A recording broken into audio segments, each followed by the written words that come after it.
dependence on imported lithium-ion cells. These are batteries that power electric vehicles. It's bold, it's ambitious, and it has its fair share of naysayers who question whether Ola can pull it off. In fact, we have the man himself, Bhavesh. Thank you so much. Amanda, thank you so much for coming here. It's not that far from Bangalore. Only 4 hours. But you know, this is exciting. Yes. It's exciting because we're also the only channel to get a look inside the factory. We're going to be on the factory floor. Absolutely. Yeah. And of course, a lot of questions on what this plans to do. हर नई चीज पे सवाल होने भी चाहिए. Market के जो सवाल हैं, they are all the right questions. Is this the right use of capital? Is this the right thing for India? But I'm going to start with positioning this in the macro context in which we find ourselves, Tamanna. Tariffs, rare earths नहीं मिलेंगे हमें. यहाँ से oil मत खरीदो, वहाँ से मत खरीदो. We have to build ourselves. Our Prime Minister today has painted a technology vision for Viksit Bharat 2047. And at the heart of India's future is going to be the next energy technology. And what we are building here is the next energy platform of the future. It's not just for making the EV transition, it is for making the whole energy transition.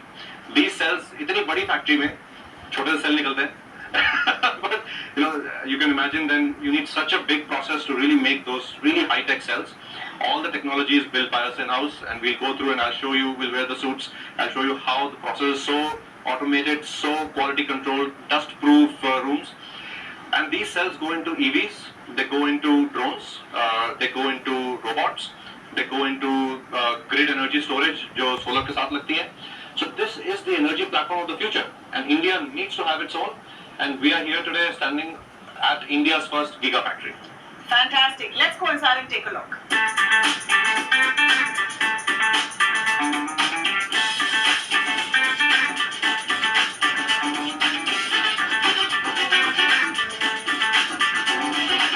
So you can see here, this is the full-scale model of this whole site.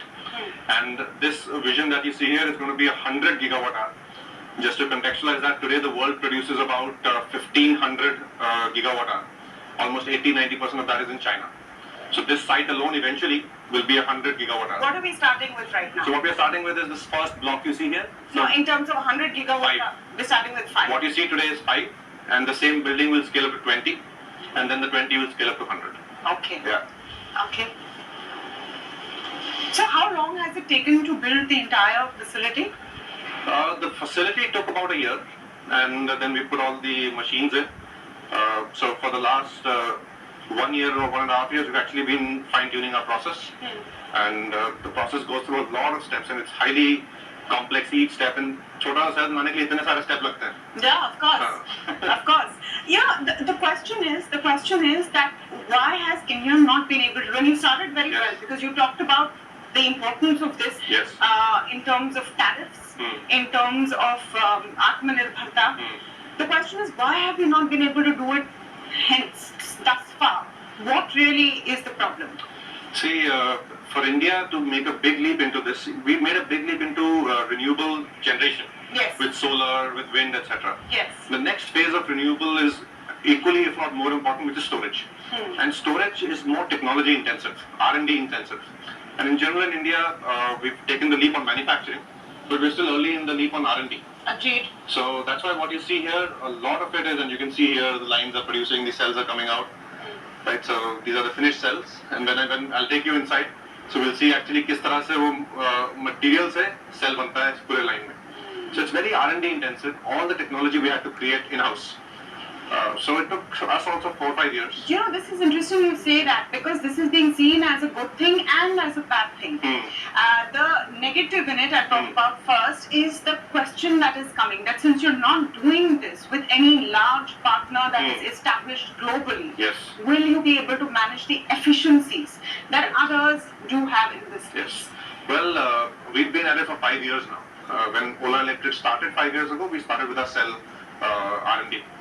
So we've also improved our processes, improved our engineering to a level where our efficiencies are at the same level on global benchmarks. Our scale is lower than global benchmarks, but our technology and our process efficiencies are at the same level. So as our scale improves, our cost of manufacturing will also be equal to global benchmarks. And also for us, this is not a 1 year, 2 year vision. It's a long-term vision. As we keep increasing scale, India is going to be a large consumer of these cells. Yeah. We ourselves, as the leading EV company, but also across EV energy storage, बहुत cell लगने वाले हैं. So we will need the whole capacity, and that will provide us the impetus for scale. Here's where all the magic happens, and of course there are various segments of it. So the idea of a modern day factory is few people and a lot of machines. And I think one interesting thing over here is that it's led to a large part by women running the shop floor. Almost 99% it's women. So I would say it's all women factory. Even our automotive factory is an all-women factory. That was a conscious decision? Yes, very conscious decision, because in India, one of the reasons our workforce has lagged behind is because women participation is low. And it's not because the women can't do it. It's because there's a little bit of mindset in the industrial communities that are women good enough for the industrial work. And our factory has been, automotive factory has been working so smoothly for 4 years now.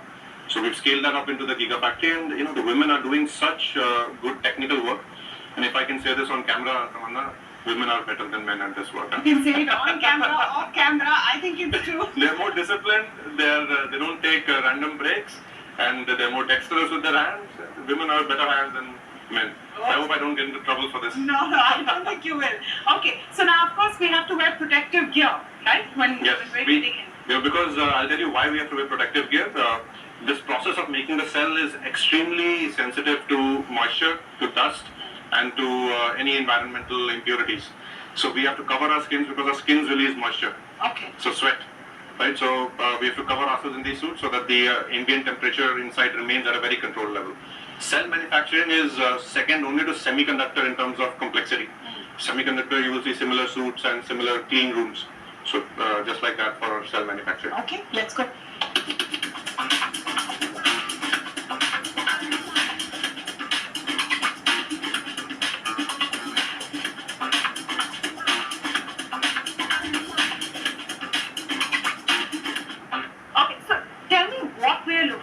Right now, what is this section that they're going to? So the whole Giga factory, the cell manufacturing process is extremely clean. Humidity control, dust control, other impurity controls, very high degree, because the cell is at a micron level. Which is why we've had to wear all of this gear. Sar ke upar, pair ke upar, sab jagah we have to wear all this because we can't let moisture from our skin go into it. Now we are entering into the assembly process. Okay. Yeah, so we'll enter into this cleaning room. Oh. Yeah. And we have to wait here? We'll have to wait here. Wind will blow. Yeah. So this is for whatever, if we have some impurities, they'll go onto the sticky carpet. Wow. This is quite an experience. Gorgeous. Real